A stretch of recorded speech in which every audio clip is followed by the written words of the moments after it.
J'étais payé, à l'époque c'était 1100, je crois que j'avais 1140 € par mois. Et après je faisais de l'assaut à côté, donc je peinais avec 43 heures à faire, tu vois, allez, 1400, 1500 par mois. Les personnes qui sont devenues mes associés, au début c'était juste une idée comme ça sur un coin de table, on était dans un canapé, on dit, ce serait marrant qu'on ouvre un club à Paris. Et après on s'est dit, ce serait quand même marrant qu'on ouvre dans le Marais. Et en fin de compte, je sais pas si c'est le fait de prévisualiser ou de projeter sa réussite ou autre qui a fait qu'on a ouvert un club dans le Marais. Il y a énormément de studios qui ouvrent. Ceux qui vont rester, c'est ceux qui auront la meilleure méthode, les meilleurs process et la meilleure visibilité. Première année pleine 2018, notre studio du Marais, il nous a fait 270 000 € de chiffre d'affaires. On avait fait un peu plus de 140 000 € de résultats nets. Et en fait, j'étais parti dans un délire où il faut que je fasse 100K, 200K. Après, je me suis dit, mais attends, est-ce que t'as vraiment besoin de ça? J'ai pris un peu de recul, je me suis dit, qu'est-ce que je veux vraiment? Moi, je suis parti de Bretagne, je dormais sur un canapé, il était même pas dépliant. C'est-à-dire, je me suis dit, mais qu'est-ce que je suis en train de faire? Je visualisais la réussite et au final, j'ai réussi. Enfin, tout est possible. Donc en fait, c'est toujours être dans l'action, et si tu restes dans ton canapé à penser ce qui peut t'arriver, il t'arrivera pas grand-chose,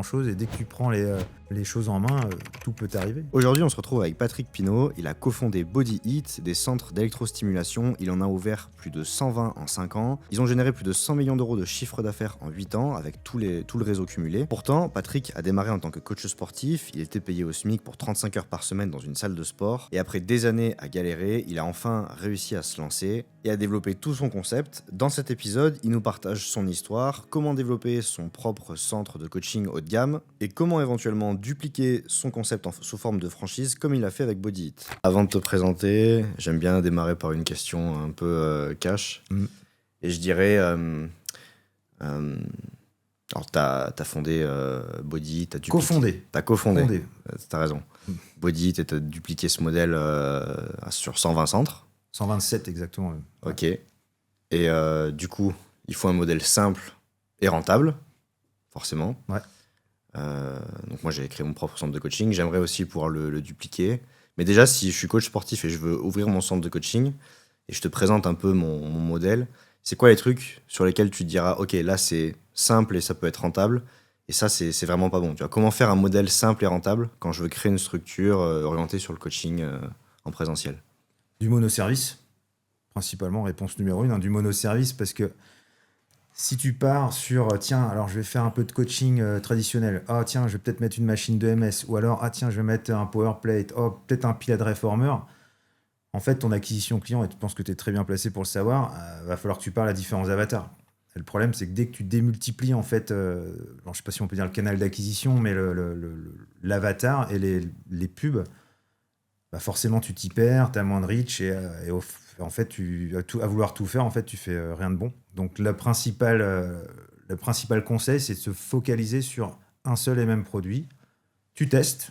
Si ça passe et que c'est validé, tu peux à un moment donné, s'il est automatisé ou automatisable, partir sur un autre concept, comme nous on l'a fait. Toi, tu avais l'électrostimulation, et derrière on est parti pour aller un peu plus loin, on a mis de la cryolipolyse. Je sais pas si tu connais un petit peu. Non. Donc l'électrostimulation, c'était, on va dire, pour remodeler un petit peu le corps naturellement avec le sport à l'aide de l'électrostimulation. Et derrière, la cryolipolyse, c'était pour les petits bourrelets disgracieux aller faire perdre les graisses par le froid. En fait, c'est on met des espèces de ventouses qui vont attraper le gras, qui vont les refroidir à entre moins 5, je crois, et moins 10, un truc comme ça. Et après, par l'effet de massage drainant, ça t'enlève les cellules de gras. Donc en fait, on a mis cette activité en plus pour justement aller optimiser le résultat, et du coup avoir de la rétention client aussi, qui pouvait avoir un upsell par le fait de mettre de la cryolipolyse. Ok, donc juste c'est une vente additionnelle que tu faisais à tes clients qui faisaient de l'électrostimulation, et c'était une manipulation qui était faite par quelqu'un sur le centre. C'était un opérateur qui te posait je sais plus comment on appelle ça, on va dire les ventouses, les têtes, qui posaient ça sur ton corps, et puis qui te faisait... il te laissait pendant 45 minutes, 1 heure. D'accord, mais lui, il avait rien à faire. Voilà, c'est ça. Un opérateur main libre, mais quand même nécessitant une personne. Donc après, l'idée, c'est, par exemple, dans le MS, ce qu'on a fait, c'est qu'on a rajouté tapis de course.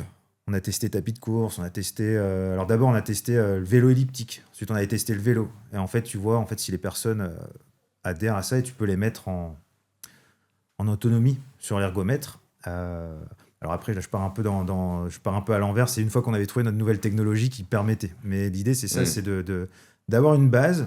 Tu la ponces dans tous les sens pour vraiment que ça soit bien ficelé. Et après, hop, tu rajoutes un bloc. Un peu comme Primo Vita, tu vois, au début, tu as un bloc bien défini et tu te dis, tiens, le sauna japonais, par exemple, c'est pas mal. Ok, on le met, c'est validé, on l'implémente partout.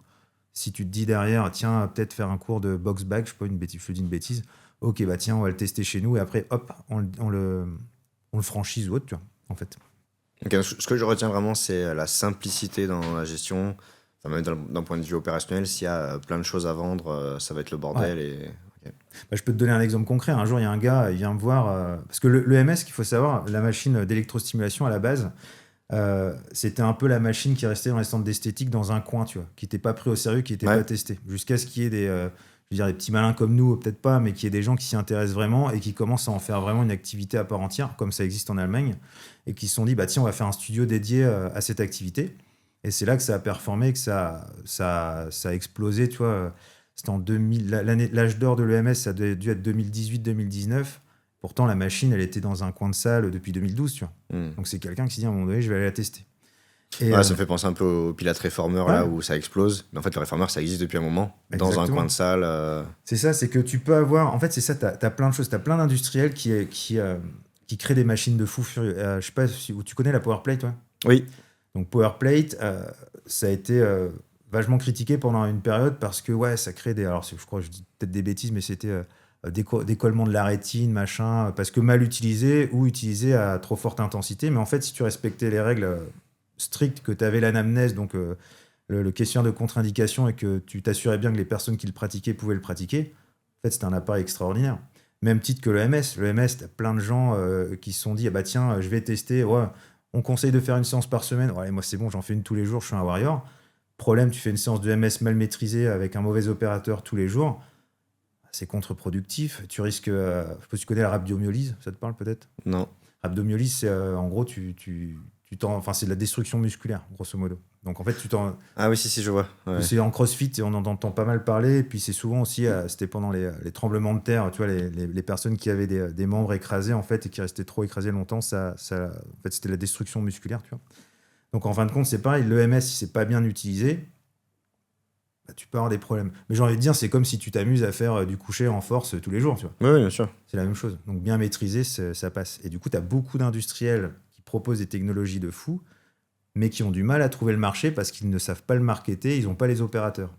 Tu me dis si, tu me dis si je parle trop. Hein. Non, carrément, non, vas-y. Et en fait, si tu veux, c'est vrai, parce que quand je parle. Ouais. Et en fait, si tu veux, Mia Bodytech, donc, qui était la machine qu'on utilisait chez D'accord, Body. mais Witech, c'est la marque de la machine, Voilà. de la combinaison, la première que vous utilisiez. Voilà, Mia Bodytech, on va dire, c'est encore le leader, j'ai envie de dire, du marché. Juste que je comprenne, Ouais. alors pour moi, en tout cas, dans ce que je voyais de l'EMS, donc il y avait Body It, que tu as cofondé en leader avec Iron Body Fit. Iron Body, ouais. Est-ce qu'il y en avait d'autres qui étaient vraiment présents ou moi, Ouais, j'en si, ai pas alors, vraiment vu, mais En 2015, ceux qui ont porté le flambeau, c'est Iron Body. Ils ont ouvert, je crois, une 15 ou 20 centres entre 2015 et 2017, quelque chose comme ça. Moi, je suis arrivé à Paris en 2015 et j'ai acheté la machine d'électrostimulation parce que je l'ai testé pour ma réathlétisation personnelle parce que je m'étais blessé au dos. et juste que je comprenne, à l'époque, c'était Mia Bodytech, la techno, qui équipait tous les EMS de France, quoi. C'est ça. T'avais que du Mia Bodytech. Et après, t'en as plein qui ont été acheter du matos en Chine, qui ont essayé de faire des copies. Il y en a qui ont marché, il y en a d'autres qui ont moins marché.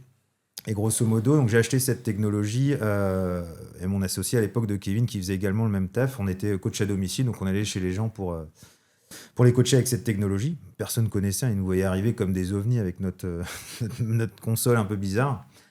Et derrière, il y a eu des centres qui ont commencé à éclore à Paris. Donc moi, dans ma tête, il y avait Bodytech VIP, qui était d'ailleurs juste à côté, là, où travaillait mon ancien associé. Il y avait 2 clubs comme ça donc dans Paris. À la suite de ça, il y a eu Action Sport qui a commencé à ouvrir un premier centre, je crois que c'était en fin 2016.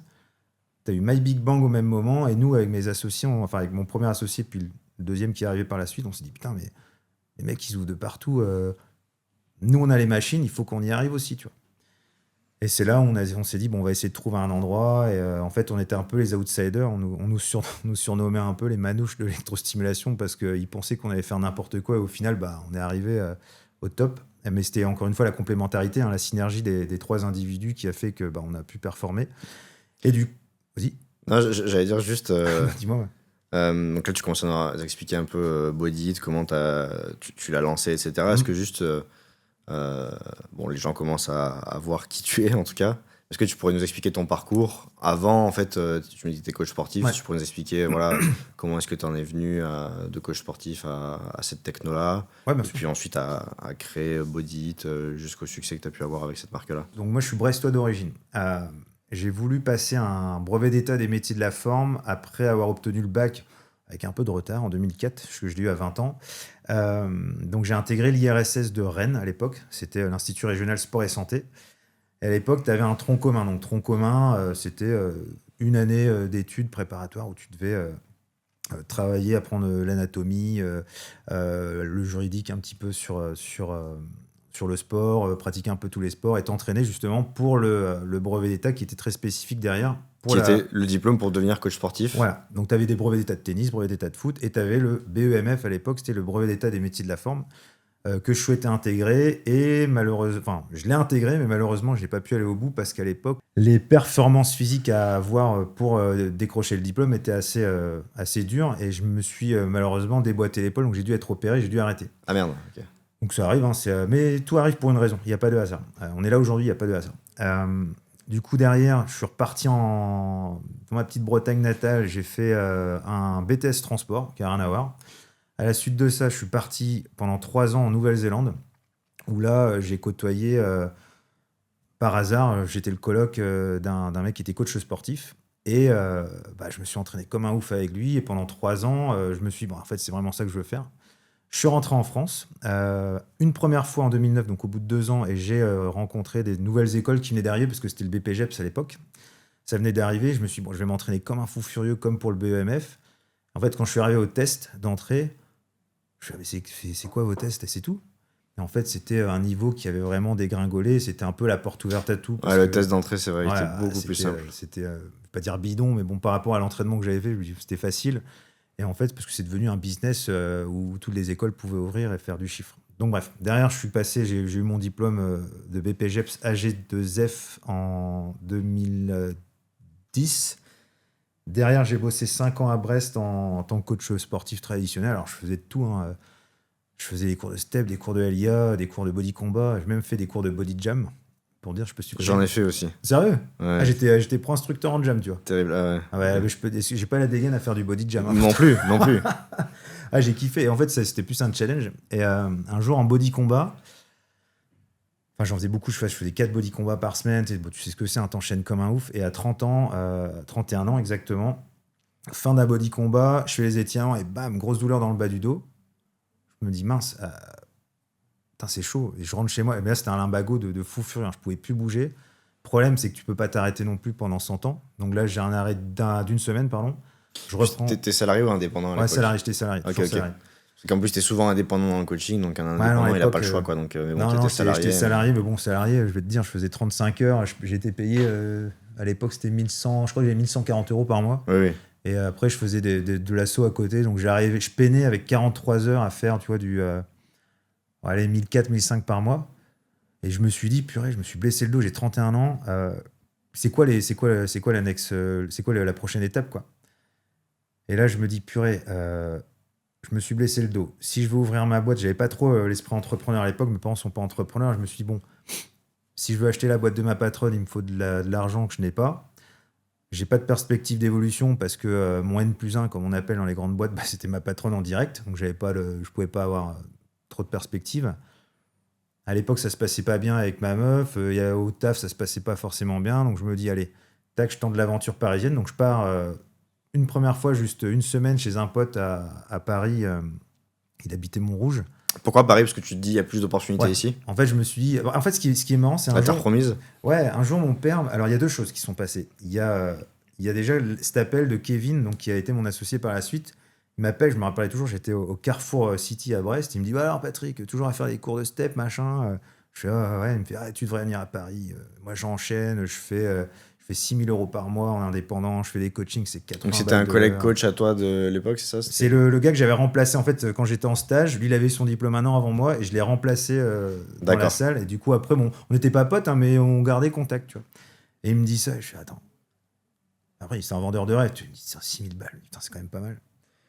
Du coup, ça, c'est le premier truc qui m'a motivé. Ensuite, il y a mon père, un jour, il me dit, putain, Patrick, ça serait drôle quand même si tu coachais des stars. Et tout. Je Moi, coacher des stars, je me dis, bah, c'est pas à Brest que ça va arriver, ou alors vraiment un gros coup de bol, tu vois. Et bref. L'idée du daron, c'est. Non, mais c'est un peu ça, il me dit, oh, ce serait drôle, tu vois. Et je dis, bah, ok. Et du coup, j'arrive à Paris, et moi, mon pote Kevin, du coup, il avait bien intégré, enfin, il avait eu commencé à coacher quelques stars, et puis il m'a passé des clients, tu vois. Donc, j'ai eu la chance de coacher quelques stars, mais je me suis rendu compte que c'était pas trop mon délire. En fait, t'as un peu cet après-midi, putain, coach de star, ça va être un truc de ouf, mais en fait, les mecs, ils sont dans leur monde un petit peu. Il y en a des sympas, mais il y en a d'autres qui sont un peu perchés, un petit peu. Et du coup, derrière, donc j'arrive à Paris, et mon collègue m'avait parlé du coup de cette technologie Mia Bodytech. Il me dit, ah, je travaille avec une machine et tout, d'électrostimulation, et il me sort 20 minutes égale 4 heures de sport. Parce qu'à l'époque, je faisais beaucoup de coach, enfin beaucoup de cours collectifs. Je faisais pas mal de crossfit aussi, j'aimais bien ça. Je me dis, mais attends, 20 minutes, tu crois que tu vas me faire 20 minutes, pardon, tu crois que tu vas me faire 4 heures de sport? Bref, j'arrive, je teste. Première séance, j'essaye tout seul parce que c'était dans un studio pas ouf. Bref, je teste un petit peu. Je fais, bon, c'est bizarre. Et le soir même, il y a un coach qui me fait une séance. Le mec, il m'a tout fait. Il m'a fait 20 minutes à pleine balle. J'en avais jamais fait. Je sors de là, je rentre chez moi. Je me dis, purée, moi, je suis pas bien, quoi. Le lendemain matin, je me réveille des courbatures, mais de l'espace, quoi. Je fais, putain, mais j'ai jamais eu de courbatures comme ça. J'ai l'impression d'avoir une grippe, tu vois. Pendant 9 jours, j'ai pas pu m'asseoir sur les toilettes. En 9 jours, je te jure, j'arrivais pas à m'asseoir. Et je fais, mais c'est un truc de fou furieux. Et au-delà de ça, en fait, ça m'avait fait un bien fou pour le dos. Ça m'avait renforcé, j'avais vraiment senti un renforcement profond. Et là, je me suis dit, il y a un truc à faire, tu vois. Donc, ni une ni deux, j'avais mes petites économies. Je fais un emprunt de 6 000 balles à la banque. J'avais un peu il me restait 4 000 balles à côté donc pour acheter la machine. Et je commence à faire du domicile. Et par la suite, donc, ce que je te disais tout à l'heure, tu as des centres qui commencent à ouvrir un peu partout. Je me rappelais toujours d'un gars, parce que je travaillais dans un centre au début, le mec, il venait, parce que c'était le flagship, et il venait tester la machine, il disait, ouais, je vais peut-être en acheter une pour ouvrir des centres. Et moi, j'écoutais, je dis, putain, le mec, il va ouvrir un centre, ça peut être pas mal, tu vois. Et en fait, j'en reparle avec les personnes qui sont devenues mes associés, et au début, c'était juste une idée comme ça sur un coin de table, on était dans un canapé, on dit, putain, ce serait marrant qu'on ouvre un club à Paris, tu vois. Et après, on s'est dit, putain, ce serait quand même marrant qu'on ouvre dans le Marais, parce que pour nous, c'était le Marais, le quartier, tu vois, où il fallait être, tu vois. Et en fin de compte, je sais pas si c'est le fait de prévisualiser ou de projeter en fait sa réussite ou autre qui a fait qu'on a ouvert un club dans le Marais. Et derrière, l'histoire était partie, quoi. Après, ça n'a pas été sans difficulté parce que ce qu'il faut savoir, c'est moi, j'avais pas un gros réseau de coaching à domicile parce que je maîtrisais pas les réseaux sociaux et j'avais pas envie de me mettre dessus. Donc j'avais un petit peu de contact à droite à gauche. Toi, je devais avoir peut-être une trentaine de clients, mais je savais pas me vendre. Donc il y avait des clients qui je faisais 25 ou 30 euros la séance. Toi, c'était vraiment râler pas crête. Mais bon, ça me faisait un peu de cash, tu vois. Et derrière, donc on trouve un local, coup de bol. Donc dans le Marais, on s'installe, on signe le bail, mais on n'a pas l'accord des banques. Ok. On avait alors maintenant on peut le dire, on avait menti. On n'avait pas dit la vérité au bailleur. On lui avait dit c'est bon, on a l'accord des banques. Et le mec nous a fait confiance, il dit ok, c'est bon, je vous loue le local. Donc on paye les 3 mois de loyer, pardon. On paye les 3 mois de loyer, pardon, je vais y arriver. Ensuite, on paye la caution, enfin, tu sais, le dépôt de garantie. Ouais, enfin, tout ce qui s'ensuit, les frais d'agence, machin. On commence à faire les travaux, donc on met toutes nos billes là-dedans. Et je me rappelle, il me restait 200 balles sur mon compte. 200 euros sur le compte, rien de plus. Et on n'avait pas l'accord des banques. Et je sais qu'il y avait mon associé Kevin, mon associé Joshua, donc ces deux frères. On s'était répartis des banques. Moi, j'en avais 5 à faire, ils en avaient 5 chacun à faire. Et puis, je faisais. Et encore, chacune des banques, on les a faites plusieurs fois. Et à chaque fois, c'était non, mais. Donc là, vous présentiez un business plan avec un prévisionnel, j'imagine. Bah, c'est ça. Comment vous avez construit ça? Parce que c'est vrai que c'est. Tu vois, il y a beaucoup de coachs qui veulent ouvrir leur propre centre, mais ils savent pas comment s'y prendre. Tu vois, trouver un local, etc. Faire un business plan. Qu'est-ce que je dois dire? Comment faire? Comment tu as établi, en fait, justement, ce que tu devais présenter aux banques, etc. Très bonne question, Léo. Merci de l'avoir posée. En gros, si tu veux, comme j'étais alors c'était encore le Pôle emploi ou France Travail à l'époque, j'ai vu mon France Travail, on va dire, pour aujourd'hui. En gros, j'ai bénéficié d'un accompagnement. Donc, j'allais voir un gars, je sais, Alain Crévola, il s'appelait, que je remercie d'ailleurs, parce qu'il m'avait bien aidé. Et en gros, il m'a dit, bah voilà, ok, donc pour l'accord des banques, faut faire un prévisionnel. Donc, il me montrait un petit peu les chiffres, la compta. Alors, j'ai passé aussi un BEP compta, donc j'avais et un bac compta, donc j'ai un peu d'expérience là-dedans. Je regarde, ok, donc il m'aide à construire le dossier. Et en fait, à chaque fois que j'allais à la banque, le gars disait ah ouais mais votre truc c'est pas connu. Bah écoutez, il me faut encore ces chiffres-là, revenez. Et je me rappelle, j'étais allé, je crois que j'avais fait 4 rendez-vous avec le même banquier. Donc quand même 1 heure à chaque fois avec le banquier. Derrière, tu réajustes tes visuels. Et à l'époque, tu n'avais pas l'IA comme aujourd'hui où tu pouvais tout faire l'IA. Puis à la fin, tu te dis putain, mais les mecs, ils ne vont jamais nous laisser. Donc on avait signé le bail. Et il me restait, on devait ouvrir au début. Donc on a signé le bail 26 décembre 2015. On s'était dit on ouvre fin janvier, le temps de faire les travaux. Comme ça, après, on est lancé. On n'avait pas l'accord des banques et on a eu l'accord des banques en mars. C'est 1 mois pour faire les travaux. Ouais, mais nous, c'était un tout petit truc. Hein. À nous, Ok, c'était il faisait moins de 35 mètres carrés. Ok, C'était un mur à monter. On avait mis une douche. On avait trouvé la plus petite douche qui existait en cabine de douche. Elle faisait 60 par 60. Ah oui. Ah, autant te dire que ouais, tu fais pas des folies dans la douche, tu vois. Ouais. Et ça nous avait coûté pas grand-chose. On avait peut-être eu pour 5000 balles de travaux. On avait laissé de brut. Après, j'avais fait les trucs moi-même, les étagères moi-même. Et il nous manquait juste l'argent, du coup, pour les machines. Parce qu'on n'avait pas les machines. Angoisse totale, on dit, purée, comment on va faire ? Et j'avais 200 balles sur mon compte. J'étais dans le canapé. Je suis purée, si ça foire, je retourne en Bretagne. En plus, je suis foutu, tu vois. J'avais tous mes billes dans les travaux et la caution et tout. Et en fait, mon associé m'appelle, il me fait, ouais, c'est bon, bonne nouvelle, j'ai l'accord des banques. Donc, il avait réussi à avoir l'accord du CIC. Et d'ailleurs, c'était parti, on a acheté les machines, on a ouvert en avril. Et là, je peux te dire, quand tu as eu des moments de doute où tu sais d'où tu viens, on s'est tué à la tâche et on a pris tout sur le tas, tu vois. On a fait, je me rappelle, on faisait, bon, la com, comment ça fonctionne ? Bon, allez, on va faire une petite vidéo, une petite story. Alors, je sais même plus, à l'époque, c'était même pas sur Insta, on faisait ça sur Facebook. Et bah voilà, tous ceux qui likaient la com, on mettait 5 balles au début, parce qu'à l'époque, le coût d'acquisition client, je crois qu'on avait un coût d'acquisition à moins de 20 centimes le client, tu vois, donc c'était rien. Ah, le client ? Ouais, enfin, le prospect, pardon. Prospect, le prospect, ouais. C'est déjà quand même bien. Tu vois, donc tu avais plein de gens qui mettaient des likes. Moi, je contactais en direct et tout. Bah, venez faire une séance d'essai. Et premier mois, je crois qu'on a fait 7500 balles de chiffre. Mais toujours avec l'incertitude que ça a marché parce que tu sais pas, en fait. Tu vois. Et deuxième mois, on a Dès que c'est nouveau. Ah ouais. Deuxième mois, on fait 12 000. Troisième mois, on fait un peu plus.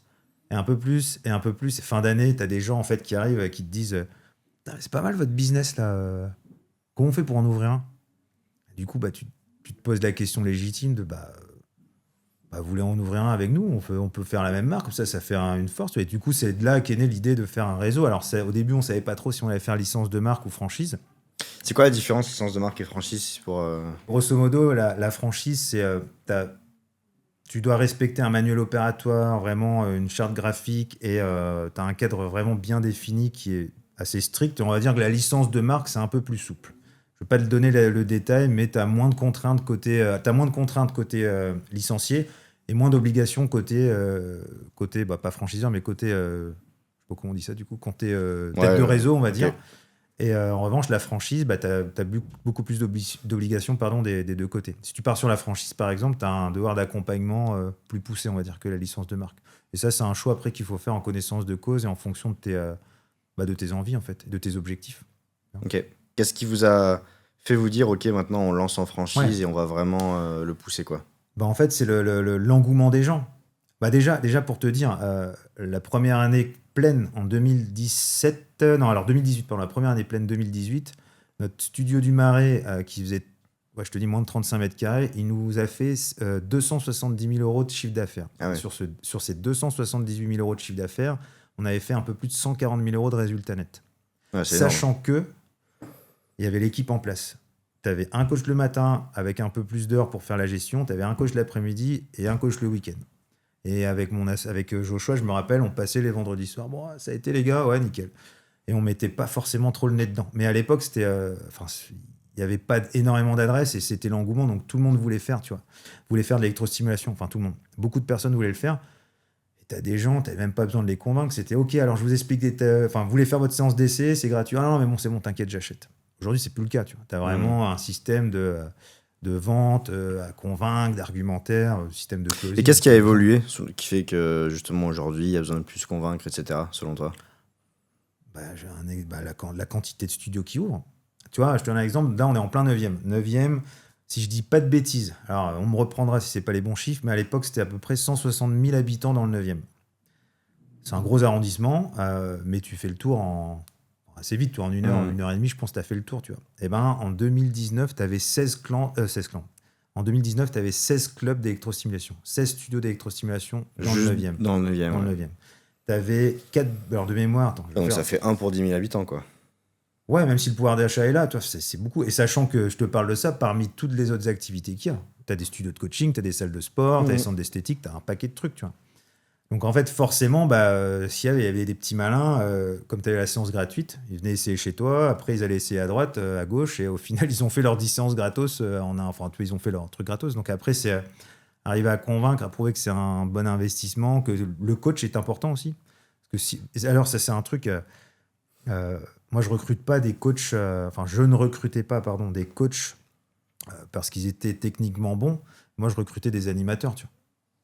Moi, le mec, à partir du moment où il est pas dangereux pour mes adhérents, je préfère qu'il soit bienveillant, qu'il dise bah tiens Léo, ça va, t'as passé un bon week-end, tu vois. C'est très genre. assisté en plus avec la technologie, la machine. Voilà, c'est super simple. Donc les gens, en fait, ils viennent là pour passer un bon moment. C'est 20 minutes, il faut que ça soit rapide, efficace et qu'ils se sentent bien, tu vois. Donc c'est là où on faisait la différence, parce que tu as beaucoup de personnes aussi qui avaient investi dans la technologie, qui se sont dit bah tiens, il y a un business à faire, hop, je mets une machine dans un local tout pourri, je mets une personne dedans, il n'y a pas de ménage qui est fait, il n'y a pas de protocole respecté pour l'entraînement. Et c'est ce qui met à mal aussi notre métier, hein, parce que tu as des gens qui m'ont appelé des fois, qui m'ont dit, ou qui m'ont commenté, qui disaient attends, mais votre truc, c'est ultra dangereux, j'ai eu des courbatures pendant X temps, et en fait, tu dois les éduquer, leur dire bah oui, mais peut-être que vous n'avez pas eu le bon protocole, il faut pas en faire plus d'une fois par semaine dans un premier temps, au bout de 10 séances, vous pouvez passer à 2, tu vois. Donc mais c'est comme dans tous les sports, dans toutes les activités, tu vois. Ok, donc là, tu as ton premier centre qui marche bien, tu commences à dupliquer, donc tu en as ouvert 127 en 5 ans. Ouais. Et c'était quoi pour toi, si tu veux dire, les plus gros challenges que vous avez rencontrés sur ce chemin-là, tu vois? Alors, encore une fois, la chance qu'on avait, nous, je le redis, c'est qu'on était vraiment une équipe très complémentaire. Donc, synergie complète. Donc ça, c'est déjà la grosse force qu'on avait. Les challenges, le plus gros challenge pour moi, ça a été l'hyperscale.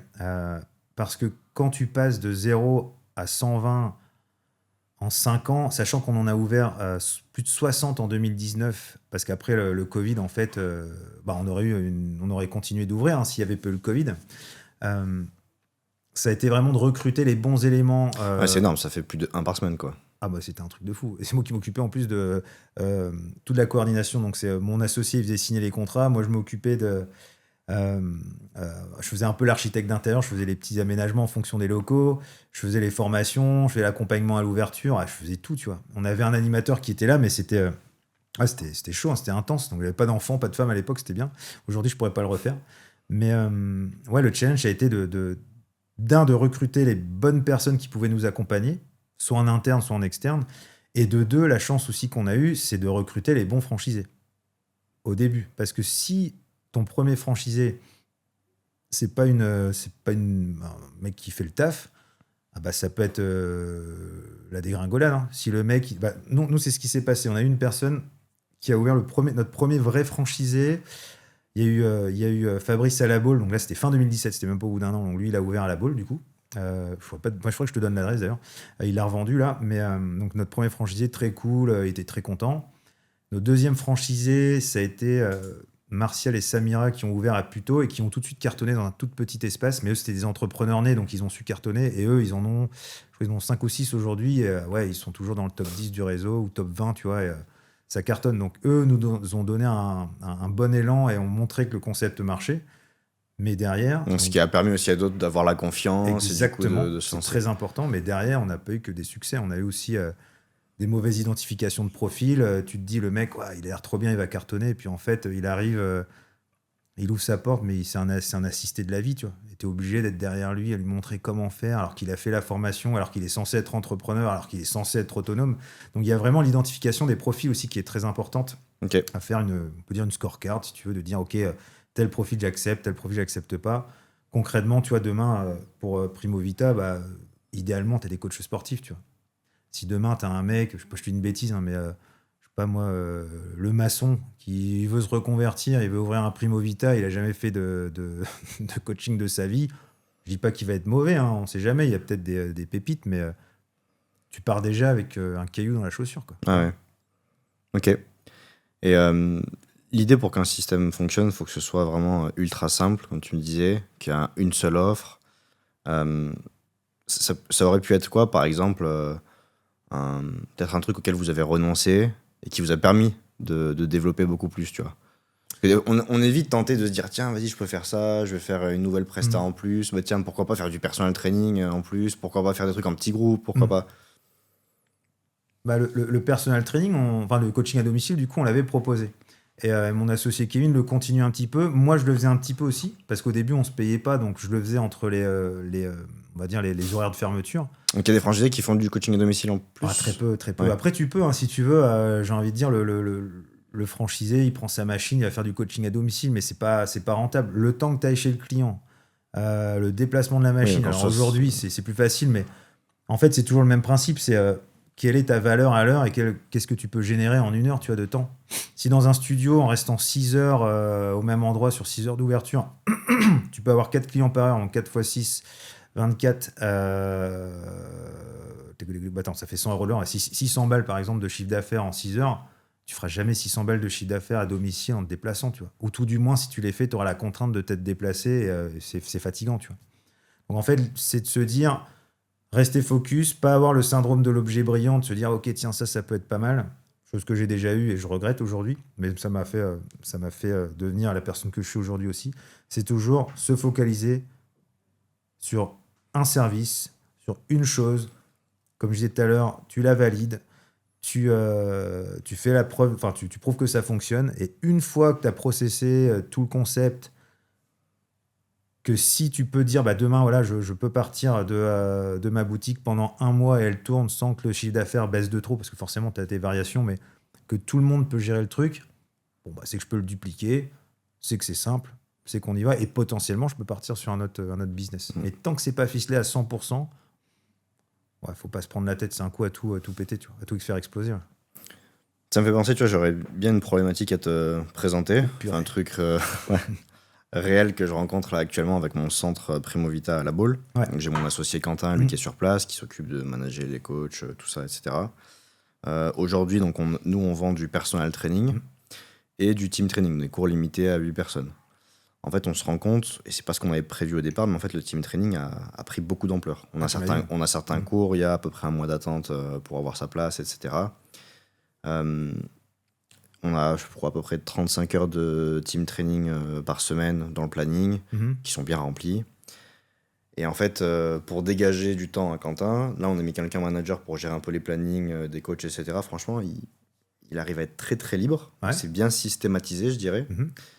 Le problème, c'est peut-être plus sur la partie commerciale. Trouver un bon commercial, pour nous, c'est assez challengeant. Pourquoi ? Parce qu'en fait, vendre du personal training, c'est des prestations qu'on va vendre en moyenne 3 000 €, tu vois.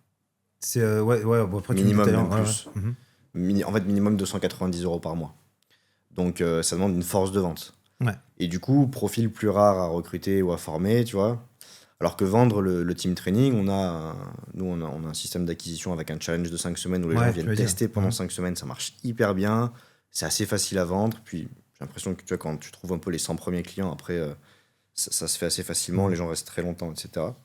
Donc je me dis, est-ce que on mettrait pas un commercial ou tu vois quelqu'un manager qui ferait aussi la partie commerciale, mais que pour le team training, on vend que ça, et du coup on mise beaucoup plus sur le team training, quitte à essayer d'en mettre 40 heures par semaine, voire 45 s'il faut, et le personal training, ok, on accepte que ce sera beaucoup moins, ce sera bon pour les personnes qui voudront, qui savent déjà ce qu'ils veulent, les prospects plus chauds, quoi, tu vois. Ouais.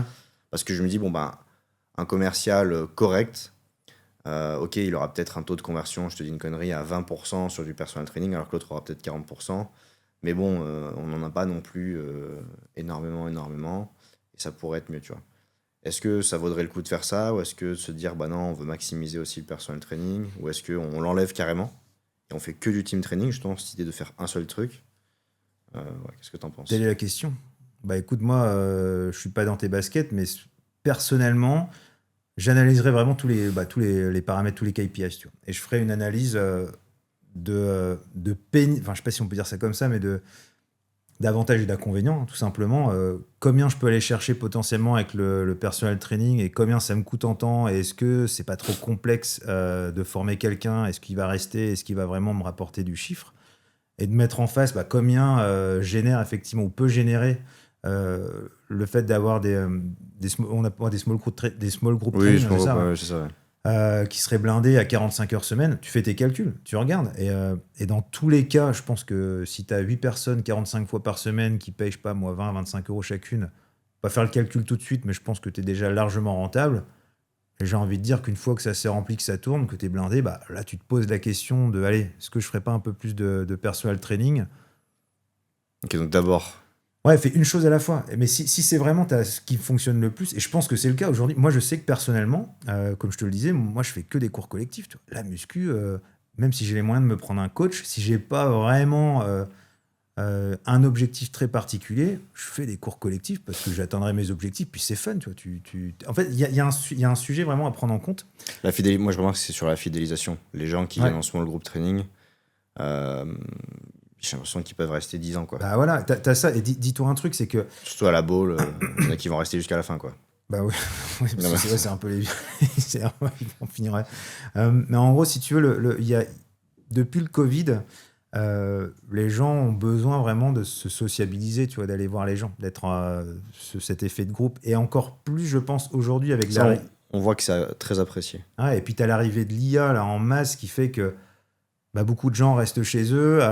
Tu peux tout faire chez toi, tu vois. Enfin, là, moi, je vais partir vraiment à l'étranger, je vais être dans le digital à fond.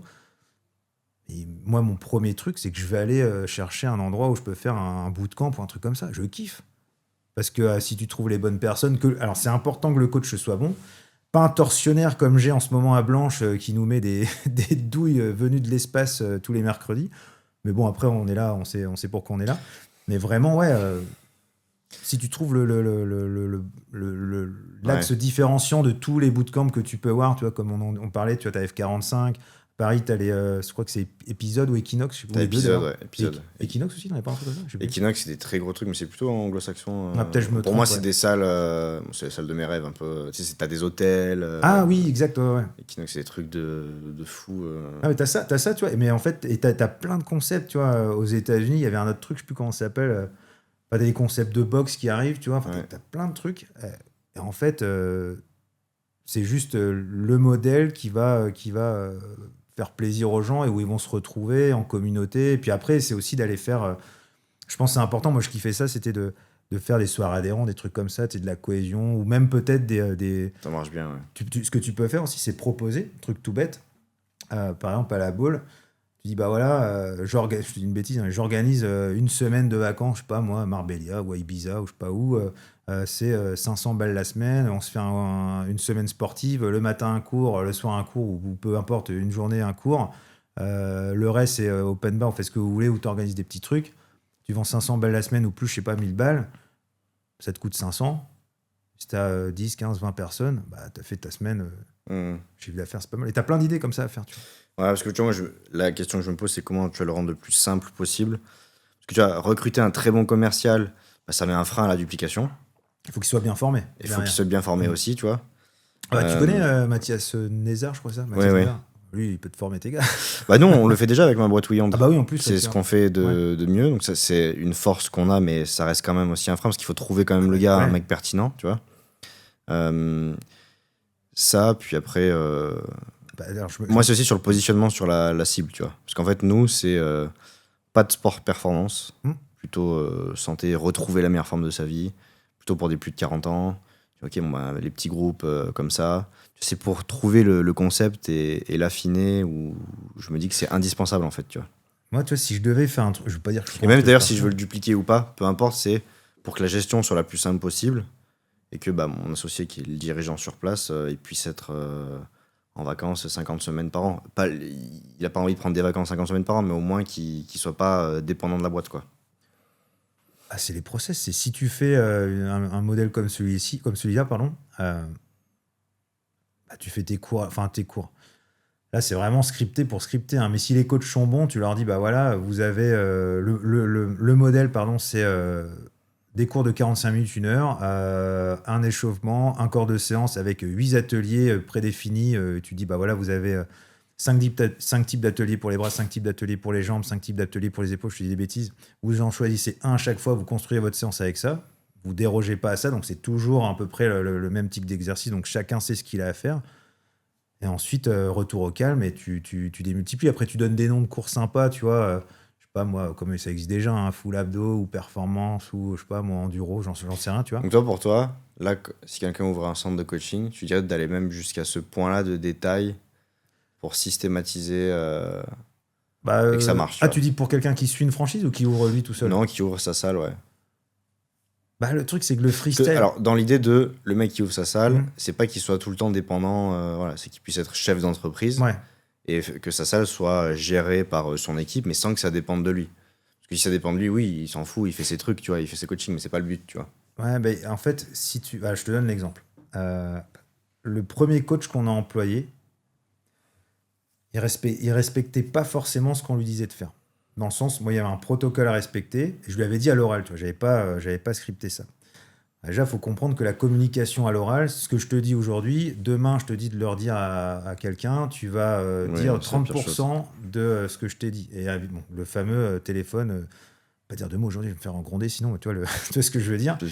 Et du coup, donc, c'est de scripter. Et le truc, c'est que ce gars-là, par exemple, il y avait des personnes qui n'étaient pas contentes de son service, qui disaient ah ouais, non, mais en fait, votre truc, c'est pas ouf.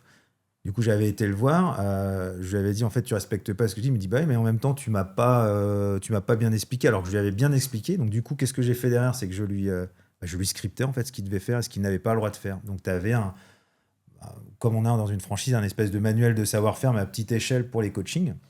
Et du coup, derrière, le gars, il avait pas que d'autre choix que de respecter, tu vois.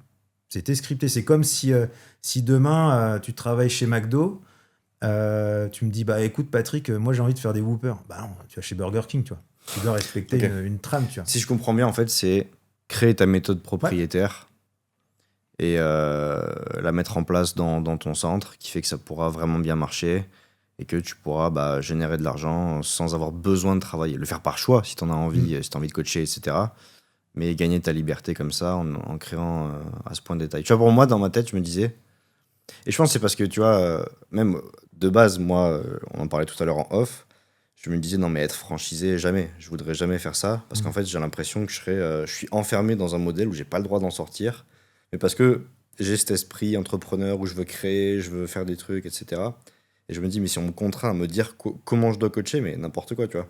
Alors qu'en fait, bon, maintenant j'ai un regard différent aussi et je vois en fait le soutien, le cadre et tout ce que ça apporte déjà à des personnes qui en ont besoin.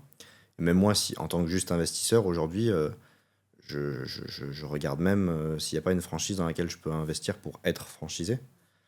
Mais j'avais peur d'aller dans un point de détail trop précis dans le process. Tu vois. Parce que, tu vois, dans mon équipe là, opérationnelle, dans le management, je donnais des process, mais il y a des choses sur lesquelles bon, j'attends que les gens comprennent, que ce soit aussi évident pour eux. Je comprends que dans la franchise, ça demande plus de détails. Mais tu vois, c'est jusqu'où est-ce qu'il faut aller dans le process, tu vois. Bah, après, dans tous les cas, c'est ce que je disais dans le process d'accueil client ou même de séance d'essai. Par exemple, les séances d'essai chez Bodit, ou d'ailleurs, je pense toute autre enseigne de MS, c'était, voilà, donc on explique la technologie, on dit comment ça fonctionne, enfin, tu as un process d'explicatif. Et donc, c'est un chemin qui est tout tracé. Mais après, le coach, en fin de compte, qui prenne ce chemin-là en marchant lentement, ou en faisant du moonwalk, ou en marchant sur les mains, ou en dansant, l'important, c'est qu'il respecte le process. Donc, tout ce qui va changer dans un projet, par exemple, comme le tien, Primo Vita, si c'est des cours scriptés ou autres, ou je dis scripté à la lettre, mais voilà, qui est quand même une limite d'autonomie pardon, pour le coach, en fait, il n'y a pas de sujet, les gens vont kiffer le faire aussi, que ce soit côté coach ou côté client. Pardon.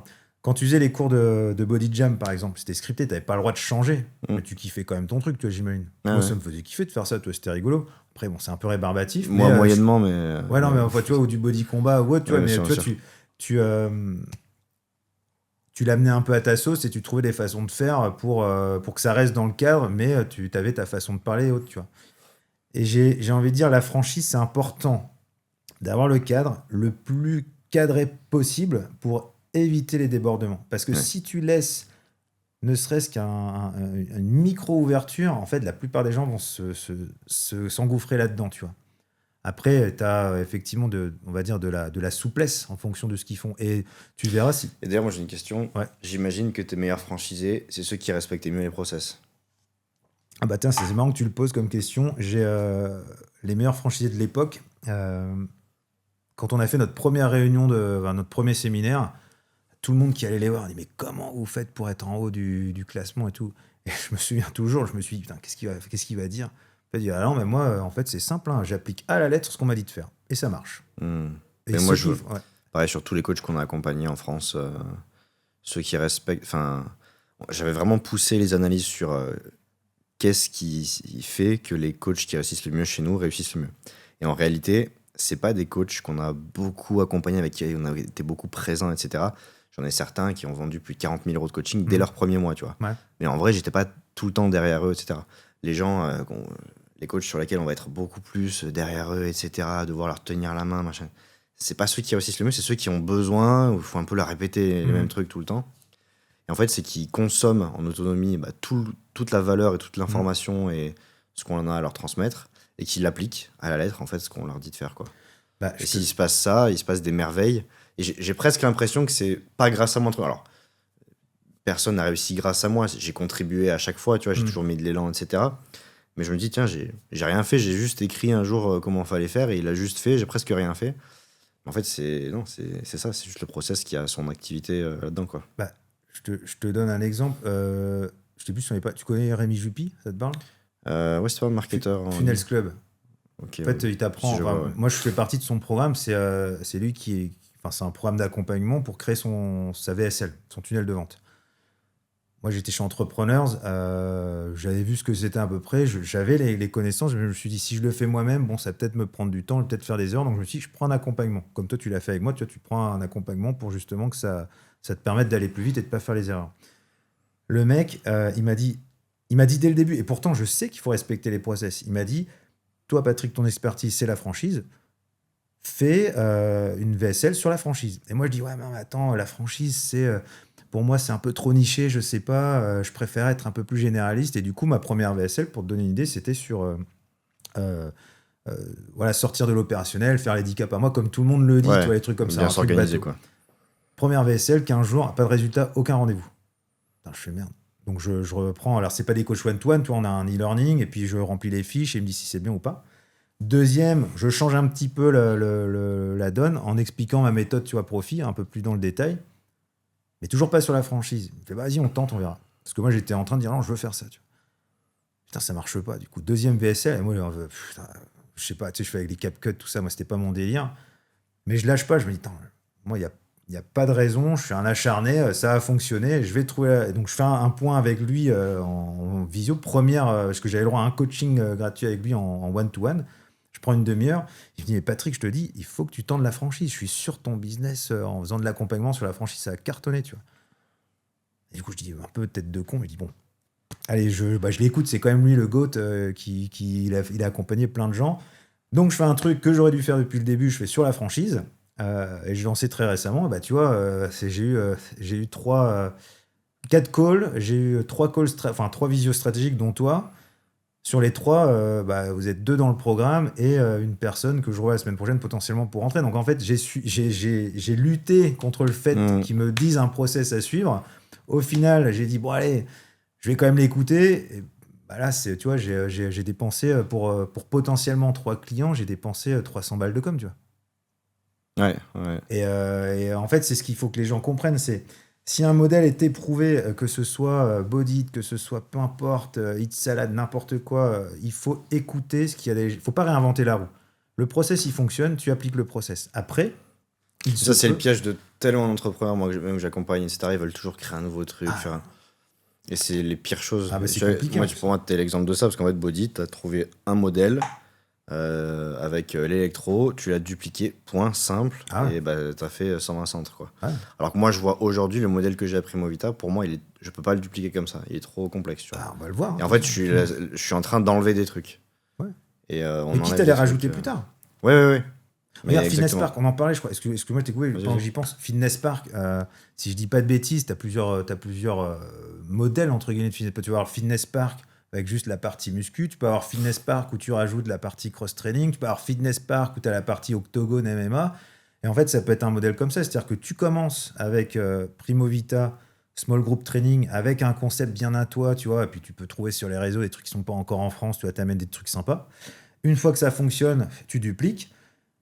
Donc c'est déjà le cas. Et après, au fur et à mesure, tu dis, bah tiens, comme le sauna japonais, on en parlait tout à l'heure, ou autre chose, tu dis, bah tiens, ça, on peut le rajouter, mais toujours le tester dans un flagship, dans un centre pilote, pardon. Tu vois si ça fonctionne, et après, tu le dupliques.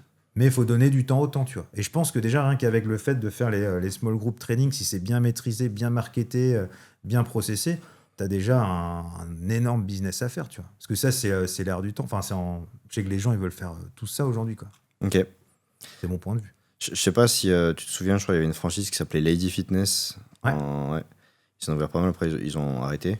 Qu'est-ce que tu penses aujourd'hui du positionnement, en tout cas en présentiel, sur genré, que les femmes ou que les hommes, ça existe moins. Mais tu vas te dire, tiens, j'ai un centre où c'est uniquement pour les femmes, etc. Moi, j'ai l'impression que ça arrive aussi de plus en plus. Il y en a où ça se fait, j'ai l'impression, un peu par conséquence, comme le Pilate Reformer, mais c'est juste parce que la clientèle fait que 99% c'est des femmes. Mais de le positionner vraiment, dire, bah, ici, c'est que entre femmes, etc. Donc, qu'est-ce que je pense de ça? Est-ce que ça fonctionnera, tu dis ou... Ouais, est-ce que ça tu penses qu'il y a Bah, un avenir à ça? Moi, je pense que oui, tu vois, Ouais. typiquement. Bah, en fait, après, ça dépend où, c'est toujours pareil, mais enfin, ça dépend où. Je me rectifie, tu vas pas faire un truc spécial femme dans un bled de 1500 habitants, tu vois, par exemple. Que déjà, t'as que la moitié de la... Voilà. Ouais, mais c'est... Ouais, ok. En fait, si tu veux, c'est toujours c'est ce qu'avait dit Anthony Bourbon quand je l'avais rencontré. Il m'avait dit ça. Il m'a dit parce que moi, je lance mon personal branding un petit peu parce que t'as pas le choix. Tu vois, il faut que tu sois présent sur les réseaux, surtout par rapport à nos métiers. Et en fait, il me dit, mais tu auras toujours ta niche, tu auras toujours ta clientèle. Si demain, c'était un peu dur ce qu'il disait, mais si demain, tu es un trisomique qui lance ta page Instagram, tu dis même les plus grosses merdes possibles, pardon, je vais me rectifier, tu dis les plus grosses bêtises possibles et imaginables, tu vas avoir une communauté. Je vois l'autre jour, je regardais un peu les TikTok et je trouve des gens, mais je tombe sur des TikTok, les gens sont... Attendez, ils sont perchés de chez perchés et ils ont des communautés de fous furieux, tu vois. Donc, partant de ce principe, je pense que tout modèle niché, ultra niché, pourra trouver sa clientèle. Après, c'est d'aller la chercher, de le marketer et de plaire. À partir du moment où tu auras vendu à une personne, enfin, moi, c'est ce que je pense, à partir du moment où ton modèle est validé par la vente à une personne, donc toi, tu vois, je t'ai vendu mon accompagnement, je me dis, bah, c'est bon, c'est validé, tu vois. Il y a de la valeur. Tant que je ne l'avais pas vendu, tu vois, je ne pouvais pas savoir, tu vois. Je sais pas si ça répond à ta question. Ouais, c'est carrément, ouais. Aujourd'hui, on a tendance, tu vois, à ajouter plein de choses, à complexifier plein de choses. C'est quoi le truc pour toi que les entrepreneurs ont tendance et les coachs sportifs peut-être spécifiquement, même s'ils sont bien avancés dans leur business, à trop complexifier et qui devraient beaucoup plus simplifier ou même des fois supprimer, tu vois? Tu parles spécifiquement pour les coachs ou un entrepreneur Les deux, ouais, si t'as... Bah, aujourd'hui, vraiment, on a l'avantage d'avoir l'IA qui peut simplifier énormément de choses. Mais avant de simplifier, je pense qu'il faut apprendre à maîtriser. Tu vas me dire, si tu me suis pas, tu m'arrêtes. Hein. Nous, on est experts en coaching, pardon. Nous, on est experts en sport. On est très bon à faire des cours collectifs. On est très bon à dire, tiens, on va faire un peu de coucher. Comment tu fais pour augmenter ta charge au coucher? En revanche, en France, très peu de personnes sont formées à l'entrepreneuriat, à savoir ce que ça implique d'ouvrir sa boîte, de créer une société, choisir la bonne structure, de faire sa compta, son suivi de trésorerie, de faire du marketing, de savoir comment tu vas aller vendre sur les réseaux, de gérer un compte, enfin Google My Business, enfin pas Google My Business, pardon, Meta Business, c'est une usine à gaz. Moi, je m'y suis remis, mais ça change tous les 4 matins, c'est compliqué, tu vois. Et en fait, si quelqu'un doit ouvrir son entreprise en solo aujourd'hui, bah, c'est vraiment de se former. En plus, l'accès à la formation en ligne, enfin, je veux dire, tu peux tout trouver sur YouTube. Après, c'est de mettre les choses dans l'ordre. L'IA t'accompagne sur énormément de choses. Alors, bien vérifier les sources de l'IA, parce que des fois, il te sort des dingueries quand même. Mais ouais, c'est d'aller comprendre vraiment l'écosystème d'un entrepreneur. Et c'est pour ça que je reviens sur ce que tu disais tout à l'heure. Aujourd'hui, un entrepreneur qui a un peu d'argent, que ce soit dans le sport ou peu importe, qui veut lancer son concept à lui, il a intérêt d'avoir le cœur bien accroché et d'avoir des sous de côté. Parce que ça peut se dépenser ultra vite et tu peux vite te retrouver sous l'eau. Et en France, tu n'as pas le droit à l'erreur. Si j'ai appris un truc, c'est qu'en France, certes, on te dit c'est pays sécurité, mais tu te foires en entrepreneuriat.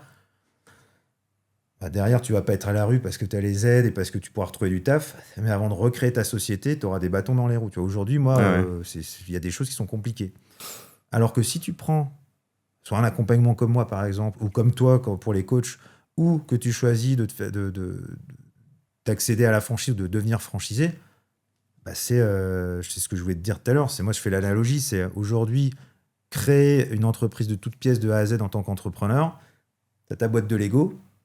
Tu as toutes les couleurs de Lego, tu te dis, purée, moi, il faut que ma boîte, tu as la vision, tu dis, ok, moi, je veux que ça soit une Batmobile noire avec des grosses roues. Ok, tu vas commencer à construire.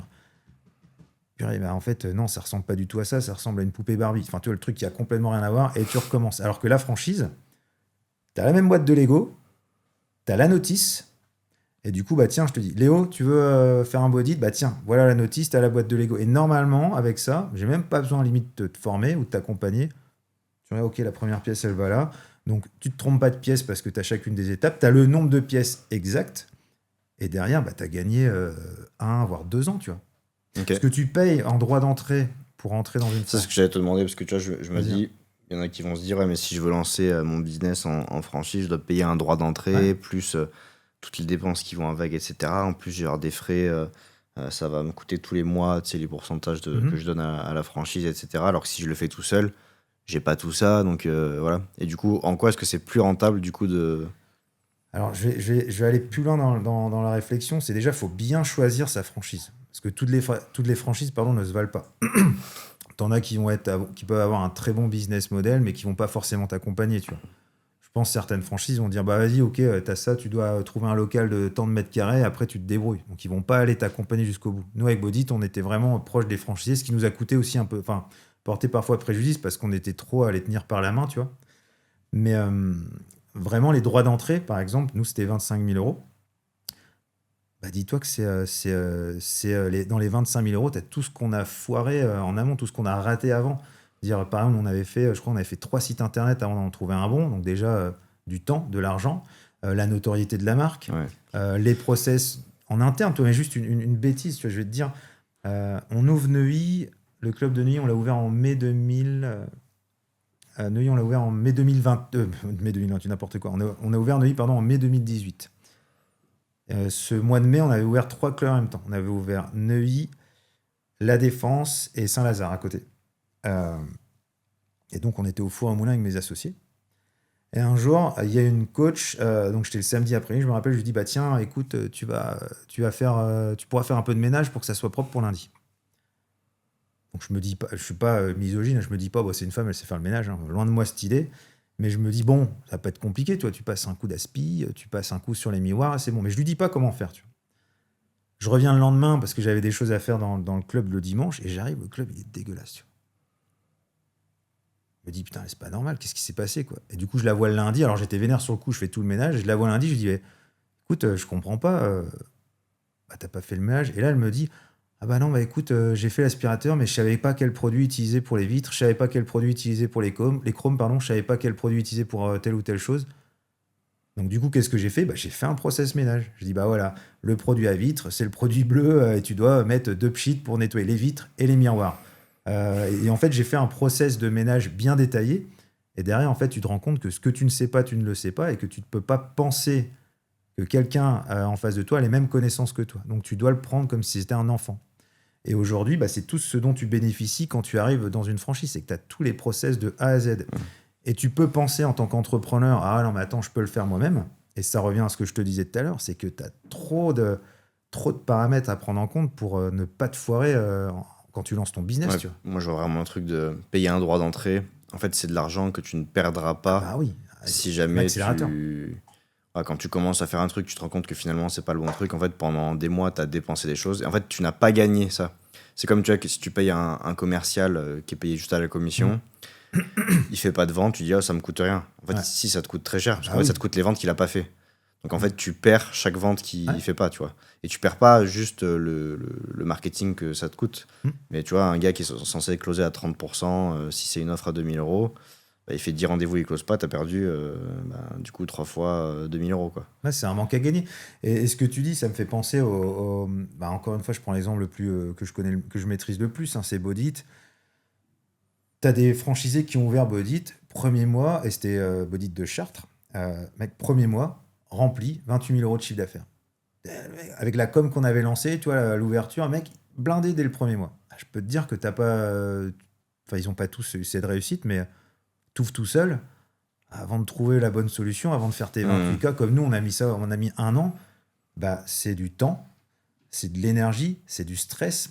En fait, moi, je vois pas ça que c'est de l'argent qu'on paye pour un droit d'entrée, mais c'est un gain de temps et c'est ouais, l'équilibre entre argent, temps dépensé, et puis mental aussi, ça n'a pas de prix. Tu vois. Aujourd'hui, c'est ce qui, enfin, à mon sens, c'est ce qui prime. Je préfère payer, avoir la tranquillité d'esprit plutôt que de me triturer l'esprit à tout faire. Tu vois. Alors, toi, comment on est entrepreneur, j'ai envie de dire pur et dur. L'accompagnement que je fais en ce moment, je l'ai lancé parce que j'avais la forte conviction que je pouvais y arriver. Mais si j'avais pas voulu le faire, je serais peut-être resté chez Entrepreneur en tant que coach, tu vois. Je me suis dit, bon, bah, c'est bon, les clients, ils arrivent pour moi. Mais là, je vais les chercher moi-même. Et j'ai la fierté de trouver mes clients moi-même, tu vois. Mais tout le monde n'a pas cette force de persévérance et le fameux mindset, comme on dit. Ouais, moi je le vois, les coachs sportifs qu'on a pu accompagner, au début il y en avait beaucoup, même de mes concurrents ou des personnes de mon équipe qui se disaient ouais mais si le coach sportif il veut lui aussi après aller plus loin, évoluer, créer... En fait c'est 1% des coachs, quoi. Ils veulent juste avoir leur truc simple, être un peu assisté, mais c'est rassurant en fait. Ouais, mais et encore une fois, C'est génial pour eux. Bah, le truc, c'est qu'il y en a, ils se disent, ah non, mais la franchise, c'est pas mon truc, c'est pas moi qui l'ai créé. Mais en fait, à un moment donné, si la franchise te permet d'avoir, enfin, je sais pas, si c'est l'objectif de toute personne, de gagner bien sa vie, d'avoir un équilibre de vie sympa et de passer les étapes où tu dois tout créer toi-même, bah, moi, le premier, aujourd'hui, je dis pas que je recréerai pas de concept, parce que c'est un peu ancré en moi, tu vois, mais je suis franchisé. Si demain, Primo Vita, je trouve ça exceptionnel, bah, peut-être que je vais devenir franchisé à l'île Maurice, j'en sais rien, tu vois. J'ai pas envie de réinventer la roue, parce que tout est fait, tu vois. C'est plutôt simple. C'est même j'ai envie de dire, c'est pas une voie de fainéantise, mais c'est une voie d'intelligence, tu vois, de se dire, bon, tout est fait, on y va, tu vois. Et il y a énormément de personnes qui sont que franchisées et qui gagnent, qui se prennent moins la tête que les entrepreneurs purs et durs, tu vois. Ok. Si tu devais relancer du coup, un studio de coaching, tu vois, si on reste vraiment dans le coaching, Ouais. et tu devrais recréer un concept, ce serait quoi pour toi les concepts qui pourraient cartonner là dans les prochaines années et qu'il faudrait lancer maintenant selon toi? Alors, c'est pas pour te brosser dans le sens du poil, hein, mais moi, je pense que les small group training, c'est très bien. Pilote Reformer, bah pareil, là, je te dis, j'accompagne 2 personnes qui sont rentrées dans le programme. Pilote Reformer, il y a énormément de studios qui ouvrent. Ceux qui vont rester, c'est ceux qui auront la meilleure méthode, les meilleurs process et la meilleure visibilité. Ouais, parce que tu vois, pour moi, c'est vrai que je me demande, Pilote Reformer, pour moi, ils font tous la même chose. Ils ont la même déco, un peu, voilà, tout pareil. Ils font tous des thé matcha, ils font tous les mêmes trucs, c'est les mêmes réformeurs, c'est des clones. Mais comment tu peux te dire, bah tiens, lui, il va mieux réussir qu'un autre? Parce que l'élément de différenciation externe, en tout cas sur l'offre, c'est délicat. Parce qu'en fait, ils vendent tous, ils n'ont pas de méthode propriétaire. Parce que c'est le Pilote Reformer, la méthode propriétaire, qui vendent eux, tu vois. Donc, comment est-ce que tu peux te différencier sur le marché et être plus solide, tu vois? Une question par rapport à ça. Il y a une méthode spécifique d'utilisation du pilote. Enfin, quand tu achètes un pilote Reformer, tu as une formation pour donner des mouvements précis. Une formation, OPCO et tout. Il faut que ton coach soit formé Reformer. Putain, c'est marrant, je pensais qu'il y Alors, avait tu peux faire ton cours un peu, voilà. Mais ça reste un cours de Pilote Reformer. Ouais, bah alors, je vais te donner un exemple tout bête. Les centres de... tout bête, c'est encore ce que je maîtrise, hein, les centres de MS. Au début, quand il n'y avait que Mia Bodytech, et encore c'est principalement les machines qu'il y a sur le marché aujourd'hui. Qu'est-ce qui fait qu'une personne a préféré ouvrir un Bodit qu'un Iron Body ou qu'un... il y a Myotech aussi aujourd'hui. Parce que pour moi, c'était strictement pareil, quoi. Iron Body, Bodit. C'est strictement pareil. C'est juste que l'image de marque, la com dégagée et le fait de prendre les devants aussi. Parce que nous, c'est venu un peu... un petit peu par hasard de faire la franchise. C'est-à-dire qu'on s'est pas dit, tiens, on veut faire une franchise. C'est que on a eu l'opportunité de faire une franchise. Donc on s'est dit, bah, c'est la piste à prendre pour justement développer, avoir un maximum de points de vente, avoir une visibilité, une marque qui soit reconnue, tu vois. Demain, il y a plein de studios de pilates, je suis sûr même uniques, qui sont dans leur coin, qui ont un potentiel de dingue, mais qui n'ont pas forcément l'ambition de développer ou de partir en franchise. Parce que ce qu'il faut savoir, c'est que quand tu pars du côté franchiseur, tu apprends un nouveau métier. Mais sans se dire, ok, le but c'est de faire une franchise, tu vois. Là, les pilates, pour moi, ce qui va se passer, là, en fait, il y a plus de demandes que d'offres. Donc, ça va grossir très fort, il va y en avoir plein de partout. Mais comme, tu sais, toute nouvelle industrie qui démarre, il y en a plein qui ouvrent et après, ça écrème. Évidemment. Comme tu vois, tu sais, les shops de cigarettes Ouais, électroniques. oui, bien sûr. À l'époque, il y en avait de partout. Maintenant, il y en a, faut en trouver, quoi, tu vois. Mais c'est les plus solides. Mais qu'est-ce qui fait qu'eux vont rester? Parce que tu vois, ils n'ont pas forcément des gros éléments différenciants. Tu vois, qu'est-ce qui fait qu'ils vont vraiment rester et rester solides, tu vois? Bah déjà, nous, je te donne l'exemple Bodit. Pourquoi nous, on est resté par rapport à notre concurrent de l'époque, Action Sport? C'est qu'ils avaient mal calculé leurs charges. Ils prenaient des locaux qui leur coûtaient une fortune. Ils avaient un système d'équipe avec une personne à l'accueil qui était un peu, comme tu disais, pas forcément bien formé et qui faisait pas le taf. Donc, si tes charges sont trop hautes, bah forcément, quand le marché diminue et qu'il y a moins on va dire, de clients, bah, ceux qui restent, c'est ceux qui ont la meilleure offre avec le moins de charges. Et le problème, c'est aujourd'hui, c'est ce que je remarque. Et je pense à une personne que j'ai vue ce matin en call stratégique. Et c'est un pote à moi, je le connais depuis. Ça fait 15 ans que je le connais. Parce que c'était, pour la petite histoire, c'était un client de la salle de sport où je travaillais à Brest. Il a sa boutique de nutrition depuis 2016, donc ça fait 10 ans. Et je lui dis, bah tiens, est-ce que tu peux me donner tes charges fixes exactes? Ah bah non. Ah non, je suis pas bon là-dedans. Donc ça fait, il fait du chiffre. Il a ouvert une deuxième boutique. Ça fait 10 ans qu'en fait, il pilote à vue. Parce que moi, je pars du principe, en fait, ce que tu ne mesures pas, tu ne le maîtrises pas. Si tu ne mesures pas tes chiffres, ta rentabilité mensuelle, et que tu ne connais pas ton plafond de verre, le maximum que tu peux encaisser, bah, en fait, tu pilotes à l'aveugle, tu vois. Alors que là, si tu te dis, donc on en reparlera de toute façon, avec Primo Vita, bah, je sais que j'ai tant de loyer, je sais que mon seuil de rentabilité, il est atteint avec, mettons, 50% de remplissage, bah, derrière, c'est open bar. Alors que si tu as comme à l'époque, bah, même je pense d'ailleurs, alors je sais pas, peut-être que je dis des bêtises, excusez-moi si j'en dis, mais tu as des studios de pilates que j'ai vus ouverts et fermés dans la foulée à Paris parce qu'ils avaient pris des espaces de fous furieux. À mon avis, Des fois, moi, je vois les loyers parisiens, je me demande comment ils font. Hein, C'est pas possible. Et c'est pour ça, d'ailleurs, moi je le dis, ouvrir un business à Paris, on peut se dire, bah, c'est trop bien, t'es à Paris, t'es là où ça bouge. Trop cher. Bien sûr. Bien sûr, les bodits qui avaient le plus de sous, c'est pas ceux qui sont ouverts dans Paris. Hein. Il y en a qui ont des loyers de fous furieux. Nous, on avait un loyer à Victor Hugo, là, au bodit de Victor Hugo, il était de 4500 balles par mois. Tu vois. Un emplacement premium, mais quand t'as un trou, dans la clientèle, bah, direct, tu le sens, hein, tu vois. Alors que notre studio du Marais, on était à 1250. Ah oui, c'est le prix d'un petit appart, quoi. Ouais. Donc en fait, c'est ça, c'est vraiment maîtriser ses charges, pas avoir la folie des grandeurs. Et en plus, aujourd'hui, de nos jours, tu vois, pour être compétitif et en cas de Donc coup c'est vrai que ceux qui vont rester encore là dans 10 ans, c'est le but quand même, ouais, j'espère. sont ceux qui vont... T'as l'élément différenciant sur le marché, mais il n'y a aussi pas que ça, parce que c'est vrai que des fois, c'est délicat de vraiment différencier comme le Pilate Reformer ou même les centres du coaching. Tu fais du coaching, tu vois, tu peux avoir une cible, mais bon, ça va être aussi déjà bien la bonne gestion de l'entreprise. Ouais. Est-ce que tu vois d'autres choses aussi sur lesquelles il faut vraiment mettre de l'attention pour avoir un truc rentable, simple et encore là dans 10 ans? Ah ben ça, c'est le problème, c'est un peu l'élément, comment dirais-je, pardon, l'élément du hasard, c'est l'humain. Parce que tu peux avoir la meilleure des technologies, le meilleur modèle. Tu mets ça sur le hasard, toi? Non, c'est pas le hasard, parce que en fait, le recrutement. Alors, tu as des stratégies de recrutement. Donc, effectivement, tu vas vouloir tel ou tel profil. Mais l'humain est vraiment l'élément. L'élément clé, et je te donne un exemple. Et le plus variable. Ouais, l'élément le plus variable. Nous, on avait un centre d'esthétique avec Christelle, ma femme, là, dans le premier. Et on a recruté deux personnes qui travaillaient à plein temps dedans au début. Alors, coup après coup, hein, on pensait que ça allait être des pépites, des fusées, mais on avait mis tous les process en place. En fin de compte, on a été déçus coup sur coup, tu vois, 2 fois de suite. Derrière, on se dit, tiens, on prend des apprentis alternantes qu'on va pouvoir façonner un peu à notre image. On pensait que c'était des pépites.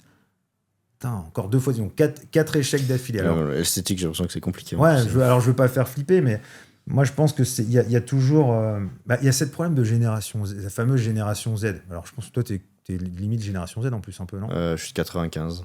Je sais pas à partir de quand ça commence, mais t'as un peu la période Limite, du je crois. Ouais, t'as un peu la période du je m'en foutisme, mais t'as toujours des golden nuggets, comme on appelle ça. T'as toujours des pépites à trouver. Maintenant, faut les trouver. Le problème, c'est de les trouver, de les garder, de bien les former. Et t'es pas à l'abri demain de penser avoir trouvé la bonne personne, de lui faire à 100% confiance, de lui donner les clés de ta boutique parce que t'as fait le taf.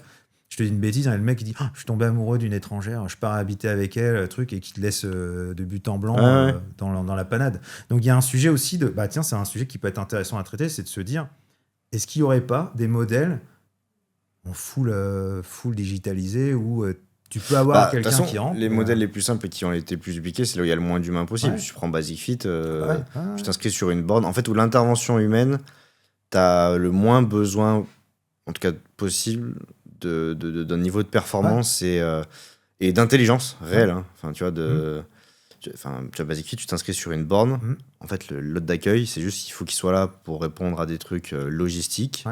Il fait le ménage. Et il montre où cliquer pour s'inscrire sur le truc. Donc en fait, tout le monde peut le faire. Du coup, ultra scalable parce que j'ai pas de problématique de recrutement qui est une des plus grosses problématiques en général. Moi, de ce que j'avais compris, par exemple, sur les pilates réformeurs, c'est que le plus gros challenge, c'est le recrutement des coachs. Plus que le marketing. Bon, parce qu'on est sur une bulle aujourd'hui qui est bien pour eux, mais. C'est toujours ça. Après, c'est pareil, c'est combien tu rémunères tes coachs. Tu vois, là, il y a un truc qui m'a. Tiens, ça me fait penser, pardon. En 2023, je suis parti en Australie pour aider à l'implémentation de la technologie qu'on a mis dans les bodits pour essayer de se différencier du coup de la concurrence. Et ils m'ont dit tiens, viens parler de l'implémentation qui se passe en France, comment ça se passe, et de parler de la technologie. Et moi, ce qui m'a choqué dans le bon sens en Australie, donc on discute avec le PDG de la franchise australienne et il me dit, je lui dis mais c'est quoi vos coûts exactement, les coûts des séances. Il me dit, nous, c'est à partir, je crois que c'était à partir de $49, donc ça faisait à partir de 45 € la séance, ou 40 €, tu vois, la séance, quelque chose comme ça. Mais à partir en France, c'est à partir de 20-25 €. Ce qui fait que leur seuil de rentabilité en Australie, il était atteint, j'avais calculé, à partir de 70 adhérents. Et ils pouvaient aller jusqu'à 250. Nous, en moyenne, notre seuil de rentabilité en France dans les bodits, c'était atteint à partir de 140-150 adhérents. Donc, tu as une masse quand même à aller chercher, et c'était beaucoup plus compliqué d'aller justement atteindre cette rentabilité. Du coup, aujourd'hui, ça revient à ce que je te disais tout à l'heure, c'est vraiment trouver le juste prix pour la prestation que tu vas proposer en face. Et le Pilate Reformer, si tu donnes tu n'auras pas la même rentabilité si tu as 4 postes que si tu en as 6, que si tu en as 8, que si tu en as 10, que si tu en as, je ne sais pas combien on peut en mettre. Et du coup, en fonction, si tu as, mettons, je sais pas moi, 10 postes, où le coût il est à partir de 20 balles, mais que le panier moyen il est à 25, il faut mettre le plus possible. Tu fais 250 balles par cours.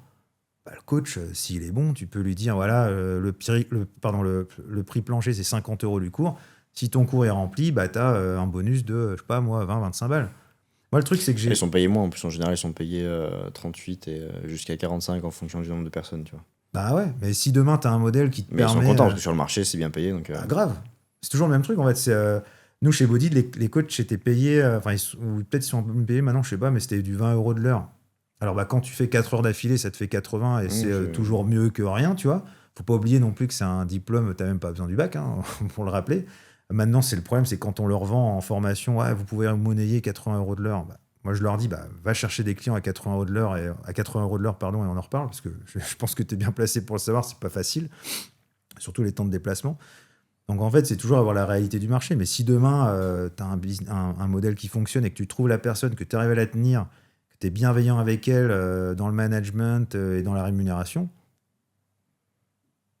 le seul risque qu'il y a, c'est qu'il va y ouvrir un club à son nom. Et au pire, tu dis, tiens, tu sais quoi, on en ouvre un deuxième ensemble, comme tu fais, je te donne des parts et tu gères. Oui, puis au pire, ça arrive et c'est pas grave. De toute façon, des coachs, j'en ai vu passer. Je sais pas. Mais tu vois, c'est l'humain pour moi, en effet, c'est très variable. Ah ouais, c'est compliqué.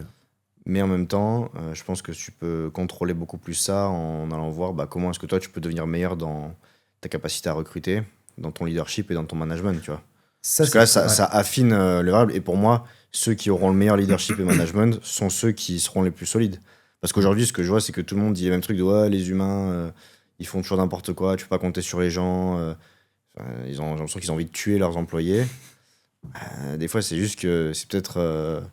La dernière fois, il y a un resto où je vais souvent vers chez moi, et la manager tout le temps dirait mais j'ai toujours du turnover, on m'a encore fait à l'envers, on m'a encore fait à l'envers, et il s'est encore barré, il s'est encore barré. Un jour, je lui ai dit écoute, c'est quoi le point commun de tous ces gens qui se sont barrés? Bah, je sais pas, j'ai dit, bah, c'est toi. C'était très le problème, tu vois, qui manage mal. C'était un peu le cas, tu vois. Donc, c'est une compétence qui est quand même très peu connue. Surtout quand tu passes de coach à chef d'entreprise, tu passes de coach où tu joues avec tes clients, à là, tu dois jouer avec ton équipe. C'est un métier. T'es manager, c'est un nouveau métier. C'est un métier, ouais. Et il faut apprendre à faire ça, tu vois. Bah, tu vois, moi, clairement, je suis pas le meilleur manager du monde parce que je suis trop sympa avec les gens. Mais par contre, ma femme, c'est comment on appelle ça, la main de fer dans un gant de velours. Le bad cop. Voilà, c'est ça, c'est le bad cop. Et ça fonctionne très bien. Toi, là, les franchises qu'on a, je te disais, alors, on a une arène à Nantes, donc dans le Grand Ouest. Bah, en fait, on n'y va quasiment jamais. L'équipe est en place et ça tourne, tu vois. Parce qu'on a mis les process dès le départ et parce qu'on a fait un bon recrutement et parce qu'on les paye aussi, grassement plus que la moyenne du réseau, tu vois. D'ailleurs, je suis curieux de savoir ton expérience. Moi, j'ai une intuition, c'est que souvent ceux qui vont dire oui, mais moi, l'argent, je m'en fous, etc. Bon, en général, j'y crois pas trop. J'ai l'impression que plus ils disent ça, moins c'est vrai. Ou c'est juste qu'ils sont pas à l'aise avec l'argent. Mais j'ai l'impression quand même que mieux tu payes les gens, enfin, bien payer quelqu'un, c'est la solution numéro 1 devant tout ce qui peut exister pour régler les problèmes, quoi. Bah ouais. J'ai pas... Ah bah si. Si, après, le problème en France, c'est que pour bien payer quelqu'un, tu sors un, tu sors deux, quoi. C'est ça le problème. Donc, mais on est d'accord. Ah oui, après, c'est à sa limite parce que tu sais, t'as plusieurs types de profils. T'en as, ils font ça par là. Moi, quand j'étais. Surpayer, ça peut créer des gros problèmes aussi. Ouais. C'est juste pour moi le petit 20% au-delà du marché qui peut mettre bien, tu vois. Mais je sais pas pour toi, mais moi, quand j'étais coach sportif à Brest, moi, j'arrivais en avance, je partais en retard, j'étais passionné, quoi. Et la paye, alors, je roulais pas en Ferrari, tu vois, mais j'étais passionné, quoi. Ce niveau de passion, si tu fais uniquement par passion, pour moi, ça a une date limite. Ah oui, bah bien sûr, j'ai arrêté à 30 ans. Alors que si t'es vraiment bien payé, ça peut être plus long terme aussi, tu vois. Ouais.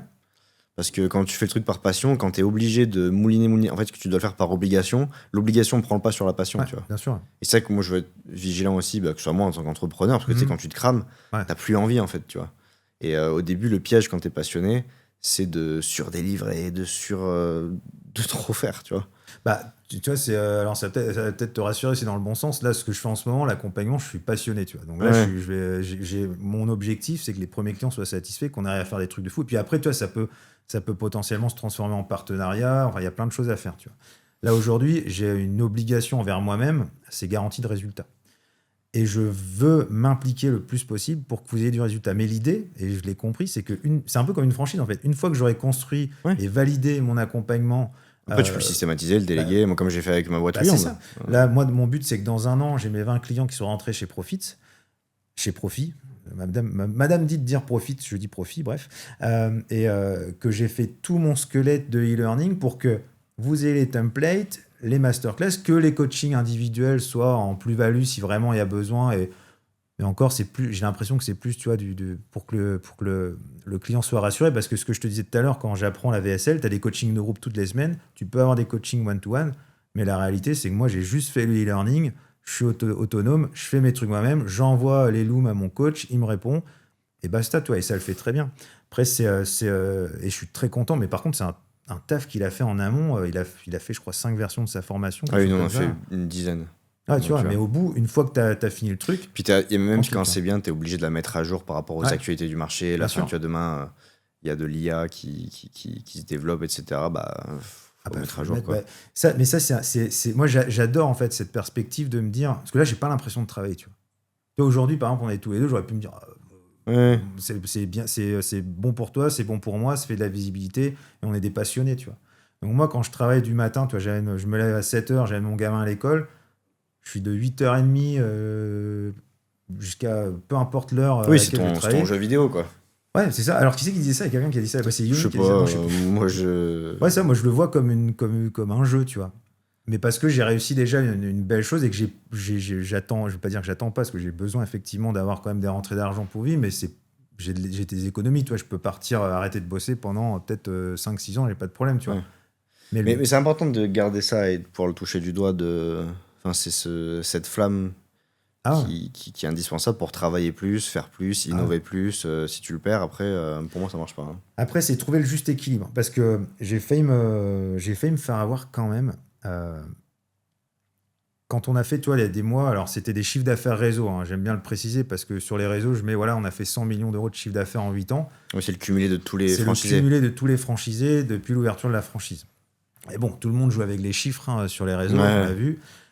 Puis ça fait un beau chiffre Le rond. TTC, c'est Voilà, ouais, c'était du TTC avant impôt. Enfin bref. Et si tu veux, il y avait des mois où on voyait, donc on avait le CRM, où on voyait tous les chiffres d'affaires qui rentraient. Il y a des mois, je voyais 2,5 millions. C'est de tout le réseau, tu vois. Ouais. Je crois que le plus, c'était pas loin de 3 millions. Et je me dis, ouais, c'est un truc de ouf, tu vois. Bon, après, tout reste pas dans ta poche. Et en fait, j'étais parti dans un délire où ouais, il faut que je fasse 100K, 200K par mois ou autre. Après, je me suis dit, mais attends, est-ce que tu as vraiment besoin de ça? Et je me suis enfin, j'ai pris un peu de recul. Je me suis dit, qu'est-ce que je veux vraiment? Moi, ce que je veux vraiment, c'est voir mon fils grandir. Donc, pouvoir l'amener à l'école, aller le chercher, jouer avec lui quand il a besoin, tu vois, passer du temps avec lui et avoir une situation qui me convienne où que je kiffe, où ça me prend pas trop de temps. Et moi, vraiment mon kiff aujourd'hui, et c'est pour ça que je me suis lancé sur YouTube, c'est de partager de la valeur.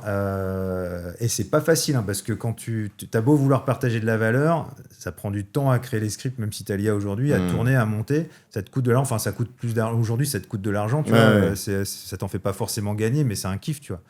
Mais l'accompagner mon prochain, moi, c'est ce qui me fait tenir dans la durée et de dire, bah tiens, Léo, demain, Primo Vita, tu as réussi à ouvrir, je passe 100 centres comme Body Hit. Je t'aurais accompagné dans cette réussite. Et en plus de ça, bah, je t'aurais évité de faire des grosses erreurs. Ouais, bien sûr. Donc ça, c'est mon kiff. Ouais. C'est pas dire que je suis pas altruiste, parce que c'est un gros mot quand même à poser. Mais il y a des gens, au début, j'ai voulu les accompagner gratuitement. En fait, je me dis, bah, ils en avaient rien à faire parce que c'était gratuit. Donc forcément, mettre un prix mettre un prix en face, ça oblige à l'implication de la personne, tu vois. Si je pouvais le faire gratos et que les Ouais. gens sont impliqués, je le Bien ferais, sûr. tu vois. C'est ça le truc. Hein. On se sent utile, c'est de se sentir, Ah ouais, voilà, on a grave. de l'impact, c'est Ah cool ouais, aussi, ouais. quoi. Et ça, c'est même pas de la reconnaissance ou autre, c'est juste de se dire, voilà, j'ai mon petit impact sur le biz, quoi. Ouais, bien sûr. Enfin, moi, je serais incapable de faire un truc auquel je crois pas. Ah bah, pas possible. Ok, bah écoute, merci Patrick pour tout ce que tu nous as partagé. C'est déjà fini. Ouais, ça fait 1 heure qu'on échange ensemble. Non, je voulais savoir, est-ce que ouais, pour toi, ce serait quoi allez, tiens, si c'était avec toute l'expérience que tu as pu avoir, si tu avais des coachs en face de toi qui hésiteraient un petit peu à se lancer, à ouvrir leur propre structure, tu vois, qu'est-ce que tu leur dirais s'ils hésiteraient un petit peu à se lancer là-dedans? Alors, je leur dirais déjà d'éviter de choisir leur entourage dans un premier temps, parce que l'entourage, enfin, d'ailleurs, j'ai fait une vidéo YouTube là-dessus, je vous la conseille, sur les 5 Ouais, personnes pour aller voir. les 5 personnes de ton entourage qui tuent ton business. En fait, c'est que si tu écoutes tout le monde et que tu écoutes les avis à droite à gauche, t'avanceras pas. Donc, c'est déjà de sortir un petit peu de l'écosystème potentiel où les personnes sont et rentrer dans un écosystème avec des personnes qui ont déjà atteint les objectifs qu'ils veulent atteindre. Ça, c'est la base. Et c'est ce que je suis en train de faire aussi, de m'entourer de personnes qui arrivent à faire ce que je veux atteindre. Tu vois. Ça, c'est la première chose. Ensuite, il y a les mecs ou les filles, pareil, hein, qui vont être un peu solitaires à dire « moi, je veux le faire tout seul ». C'est seul, on va plus vite, mais à plusieurs, on va plus loin. Donc, trouver potentiellement, par le fait d'aller chercher ces écosystèmes, soit dans des networking ou autres, des personnes qui ont la même vision que nous et qui peuvent être complémentaires. Nous, ça s'est fait naturellement. Hein. Je sais que sans Kevin et Joshua, donc mes 2 anciens associés, jamais j'aurais fait un truc comme Bodit. Je sais que Kevin, sans son frère Joshua et sans moi, il n'aurait jamais fait un truc comme Bodit. Et je sais que Joshua, sans Kevin ni sans moi, il n'aurait jamais fait un Bodit. Donc, c'est de savoir s'entourer. Savoir s'entourer et croire en... Enfin, tout est possible. Moi, je suis parti de Bretagne, je dormais sur un canapé, il n'était même pas dépliant. C'est-à-dire, je me suis dit, mais qu'est-ce que je suis en train de faire? Et en fait, je visualisais la réussite et au final, bah, j'ai réussi. C'est ce que je fais toujours. Je visualise mon objectif, tu vois, et ne pas lâcher. Après, ce qu'il faut être conscient, c'est que l'entrepreneuriat n'est pas pour tout le monde non plus. Toi, t'en as, ils vont se lancer là-dedans, mais ils n'auront peut-être pas les épaules. Ou alors, à date, ils ne les auront pas. Peut-être y aller progressivement. Et ce que je disais, c'est pareil, parce que ça, on le voit souvent sur les réseaux, et tu vas me dire ce que tu en penses, mais ouais, l'entrepreneuriat, c'est ouf, vous pouvez faire 10K par mois ou autre, créer votre entreprise, mais si vous avez un emploi aujourd'hui, n'allez pas le lâcher pour créer une entreprise, Gardez votre emploi, pardon. Commencez à structurer avec tout ce qu'on voit sur Internet. On peut commencer à structurer un petit peu un business, le lancer en parallèle ou tout du moins le structurer et le préparer. Et une fois qu'on voit que ça prend, bah oui, au bout d'un moment, quitter son emploi. Même titre que Joshua, mon associé, il n'a pas quitté son emploi du jour au lendemain. Nous, on était indépendants avec Kevin, on s'est lancé à fond. Et Joshua, lui, travaillait à la Défense, dans l'hôtellerie. Il a quitté au bout de 7 mois quand il a vu que ça se lançait à fond. Tu vois. Donc voilà, être mesuré et bien s'entourer. Bien s'entourer, c'est le plus important. Ouais, je suis d'accord. Aller vers les autres. Il y a une vidéo que je vais faire, celle, je pense que je vais me faire tacler dessus, mais c'est j'ai rencontré James Cameron et j'ai failli jouer dans les Hobbits. Un truc qui n'a rien à voir parce que James Cameron, c'est pas le mec qui a créé les Hobbits, c'est Peter Jackson. Mais en fait, qu'est-ce qui s'est passé? C'est que quand je suis parti habiter en Nouvelle-Zélande, donc j'habitais avec un coach sportif qui coachait toute l'équipe des effets spéciaux de Weta Digital, donc qui est effectivement un peu comme Pixar, si tu veux, là-bas. J'ai été invité à des soirées avec eux parce que j'étais dans l'écosystème. J'ai été à la soirée Avatar, j'étais avec Peter Jackson, avec tous les acteurs d'Avatar. Tu vois. Je m'en battais les steaks, je m'en fous, tu vois, c'est pas mon délire. Mais j'ai fait ces soirées-là, tu vois. Et pareil, après, j'ai une pote qui me dit, bah tiens, il y a les castings pour les Hobbits, est-ce que tu veux pas passer le casting? Je dis, bah, qu'est-ce qu'il faut faire? Il me dit, t'envoies une photo de face profil. J'ai envoyé une photo de face profil. À l'époque, le mec qui jouait Gandalf était tombé malade, donc ça s'était pas fait. Et 1 an plus tard, j'étais rentré en France, je reçois un message de mon ancienne coloc, parce que on était à plusieurs, qui me dit, ah bah tiens, t'as reçu un courrier, il demande tes mensurations spéciales, parce qu'il voulait te faire un costume. Enfin, en gros, j'étais pris pour, pas pour être un hobbit, mais pour être au moins dans les, dans les figurants, tu vois. En fait, c'est qu'en étant dans la mouvance, en allant vers les gens, Ouais. en faisant des rencontres, mais quand je dis ça, les gens, j'ai rencontré Peter Jackson, arrête tes conneries. Bah, il fait, bah si, j'en ai pas profité derrière, mais j'ai rencontré trop de monde, tu vois. Donc en fait, c'est toujours être dans l'action, et si tu restes dans ton canapé à penser ce qui peut t'arriver, bah, il t'arrivera pas grand-chose, et dès que tu prends les choses en main, tout peut t'arriver. Mais il faut aller aux bons endroits. Et puis, on aura l'occasion d'en reparler, j'ai plein de choses à dire, mais tu vois, d'être au bon endroit, au bon moment, avec les bonnes personnes, mais rester dans le mouvement. Trop cool. Bah, merci Patrick pour tous ces partages. Merci à toi de m'avoir proposé, donné l'opportunité de partager. Hein. Super. C'est cool.